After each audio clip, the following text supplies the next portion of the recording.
برنامج كتاب الرئيس برزاني للتاريخ. الرئيس برزاني خلال كتابه للتاريخ تطرق إلى العديد من القضايا المهمة بالوثائق والدلائل التي توثق للأجيال القادمة أحداث تاريخية مهمة قد تصبح طي النسيان أو يتم التلاعب بها فيما بعد.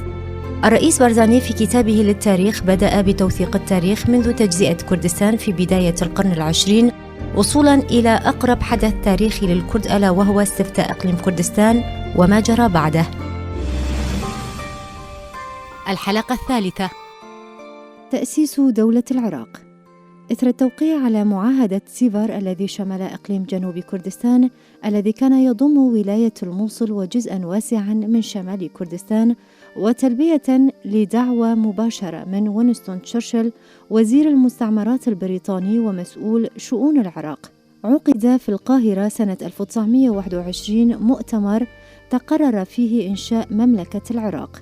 ووفقاً لإطار السياسة الرئيسة البريطانية في الشرق الأوسط، عين الأمير فيصل النجل الثاني للحسين شريف ملكاً على العراق ومنحه التاج الملكي، طبعاً دون أن يتم مراعاة خصوصيات الشعوب التي تقطن هذا الإقليم المليء بالعقد والمشكلات. وهكذا تم تصميم الأساس لدولة لم تشهد الاستقرار طوال 100 سنة. في أعقاب ذلك المؤتمر، مؤتمر القاهرة، دعا الملك فيصل في رسالتين المندوب السامي البريطاني في العراق إلى ضم كردستان إلى العراق. وقد أجاب وينستون تشرشل وزير المستعمرات البريطانية على رسالتي الملك قائلاً: نحن وعدناكم بإنشاء دولة وليست إمبراطورية. الكرد أمة يمتلكون جغرافية خاصة وحدودهم سلسلة جبال حمرين.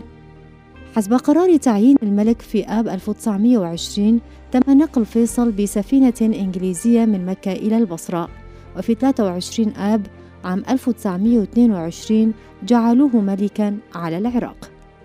في 1 تشرين الثاني 1922 تم تغيير النظام الملكي العثماني إلى النظام الجمهوري، وتغير اسم الإمبراطورية العثمانية إلى الجمهورية التركية، وأصبح مصطفى كمال رئيساً للجمهورية. بعد ذلك وفي سبيل تمتين وتقوية الجمهورية الجديدة، دعت تركيا دول التحالف إلى العودة إلى مائدة المفاوضات. وخلال الفترة من 15 تشرين الثاني 1922 إلى 23 حزيران 1923 اجتمع ممثلو بريطانيا، فرنسا، أمريكا، روسيا، إيطاليا، اليابان، رومانيا وتركيا وعدد من الدول الأخرى عدة مرات في مدينة لوزان السويسرية، وفي النهاية وتحت عنوان معاهدة لوزان تم إلغاء معاهدة سيفر، وأوقفوا حلم الأمة الكردية في الوصول إلى نيل الاستقلال والحصول على حقه المشروع. الفقرة الثانية من البند الثالث من معاهدة لوزان تقول: إذا حدثت خلافات حدودية بين العراق وتركيا بشأن ولاية الموصل خلال فترة 9 أشهر بعد تاريخ التوقيع على هذه المعاهدة، ولم تجد تركيا وبريطانيا حلاً سلمياً للمشكلة، تحال القضية إلى مجلس عصبة الأمم. بدأت تلك المباحثات بمذكرة بريطانيا تحت إشراف السيد برسيكاكس وإر.إف جاردين النائب الإداري لمحافظة الموصل في 19 أيار 1924، ولكنها لم تصل إلى نتيجة. أما عصبة الأمم فقد تحملت مهمتها وأرسلت في 30 أيلول 1924 لجنة دولية مؤلفة من ممثلي السويد، هنغاريا، بلجيكا وإيطاليا، وعينت السويس لكتابة بروتوكول اللجنة الخاصة بمعالجة مشكلة الحدود بين تركيا والعراق. وصلت تلك اللجنة في 16 كانون الأول 1924 إلى بغداد، بعدها ذهبت إلى الموصل، وبعد جولات ميدانية استغرقت شهرين في المناطق المتنازع عليها والتحدث مع أهالي المنطقة، وجهت تقريراً إلى عصبة الأمم دعت فيه إلى منح المناطق الواقعة جنوبي خط بروكسل العراق شريطة بقاء العراق تحت الانتداب البريطاني لمدة 25 عاماً، وشريطة أن تحمل الحكومة الجديدة المتشكلة في العراق حقوق الكرد في إدارة شؤونها، وأن تصبح اللغة الكردية لغة رسمية في التدريس والتعليم والدوائر والمحاكم. حسب ذلك التقرير فإن أغلبية الذين أخذت آراءهم من الكرد كانوا مع العيش ضمن العراق بدلاً عن العودة إلى العيش تحت ظل الحكم التركي. ذلك الاستفتاء لم يكن يهدف إلى اختيار الاستقلال، بدليل أنه وضع أمام سكان المناطق الكردستانية خيارين فقط، وهما البقاء مع تركيا أو الانضمام إلى العراق. وهكذا صدقت عصبة الأمم على المشروع، ولكن الشروط الواردة فيه والتي كانت في صالح الكرد لم تصل إلى نتيجة ولم تنفذ، ودولة الجديدة التي تشكلت على أساس الشراكة بين الكرد والعرب خرقت الشراكة الكردية. الكرد أنقذوا ولاية الموصل من أيدي تركيا، ولكن هل تذكر العرب هذا الأمر؟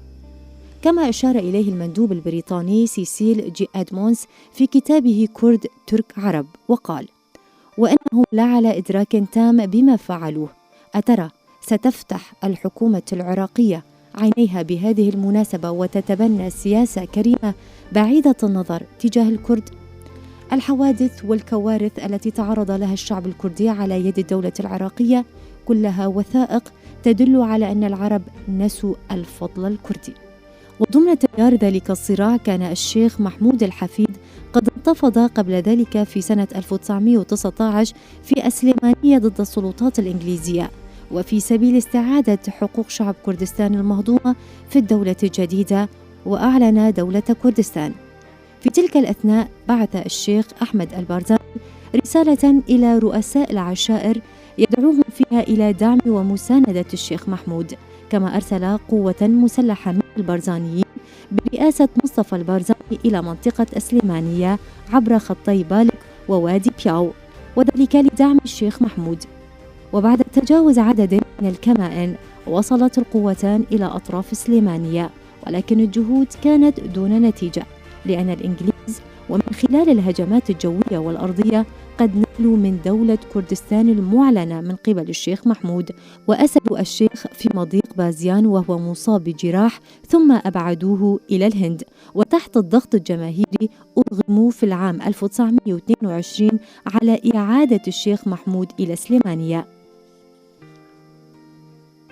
بعد إلحاق ولاية الموصل التي كانت غالبية سكانها من الكرد بدولة العراق الجديدة، وفي سنة 1925 تم كتابة أول دستور لدولة العراق الجديدة، دستور عرف فيما بعد بدستور العهد الملكي. وكثفت بريطانيا جهودها في سبيل تقوية وتمتين الدولة الجديدة في العراق، وبذات ذاتها انبثقت حركتان تحرريتان كرديتان في سنتي 1931 و 1932 بقيادة الشيخ أحمد البارزاني، وفي سنوات 1943 و 1945 بقيادة الملا مصطفى البارزاني. ولكن قصف الطائرات الحربية الإنجليزية وهجمات القوات البرية العراقية التي كانت مدعومة من قبل المرتزقة المحليين الجحوش، أرغم المقاتلون البارزانيون في يوم 11 تشرين الأول سنة 45 على العبور عبر الطرق الجبلية برفقة نسائهم وأطفالهم إلى منطقة شنو ومركور في كردستان إيران.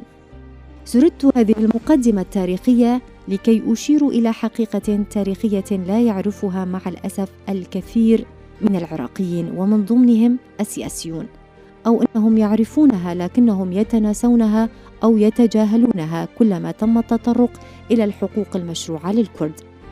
القضية الكردية كانت موجودة قبل تأسيس دولة العراق، قبل أن تؤسس من قبل الإنجليز ويعين لها الملك.